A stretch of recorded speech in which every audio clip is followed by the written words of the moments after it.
ನಮಸ್ತೆ ಫ್ರೆಂಡ್ಸ್. ಹೊಸದಾಗಿ ತಂದ ಬಟ್ಟೆಯಿಂದ ಫಸ್ಟ್ ಈ ಕಲರ್ ಉಪಯೋಗಿಸಿ ನಾನು ಕ್ರಾಸ್ ಬಾಡಿ ಬ್ಯಾಗ್ ಹೊಲಿದಿದ್ದೇನೆ. ಬ್ಯಾಕ್ ಸೈಡ್ ಒಂದು ಜಿಪ್ ಇದೆ ಮತ್ತು ಫ್ರಂಟ್ ಸೈಡ್ ಒಂದು ಜಿಪ್ ಇದೆ. ಇದು ಲ್ಯಾಪ್ ಮತ್ತು ಫ್ರಂಟ್ ಸೈಡ್ ಈ ರೀತಿಯಾಗಿ ಬರುತ್ತೆ ಜಿಪ್ಪು. ಲ್ಯಾಪ್ ಇದು ಬಟನ್ ಇದೆ, ಪ್ರೆಸ್ ಬಟನ್ನು, ಮತ್ತು ಸೆಂಟ್ರಲ್ ಒಂದು ಜಿಪ್ ಬರುತ್ತೆ. ಟೋಟಲ್ ಆಗಿ 3 ಜಿಪ್ ಬರುತ್ತೆ.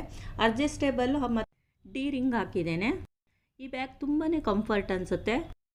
ಈ ರೀತಿಯಾಗಿ ಫ್ರಂಟ್ ಜಿಪ್ ಬರುತ್ತೆ, ಲ್ಯಾಪ್ ಬರುತ್ತೆ, ಮತ್ತು ಪ್ರೆಸ್ ಬಟನ್ ಬರುತ್ತೆ. ಬ್ಯಾಕ್ ಸೈಡ್ ಒಂದು ಜಿಪ್ ಬರುತ್ತೆ, ಸೆಂಟ್ರಲ್ ಒಂದು ಬರುತ್ತೆ. ಇದರ ಅಳತೆ ಬಂದು ಉದ್ದ 10 ಇಂಚಿದೆ, ಅಗಲ 9.5 ಇಂಚಿದೆ ಸ್ಟಿಚ್ ಆದಮೇಲೆ. ಲ್ಯಾಪ್ದು ಅಳತೆ ಬಂದು 8.5 ಇಂಚು ಅಗಲ ಇದೆ, ಉದ್ದ 6.5 ಇಂಚಿದೆ ಸ್ಟಿಚ್ ಆದಮೇಲೆ.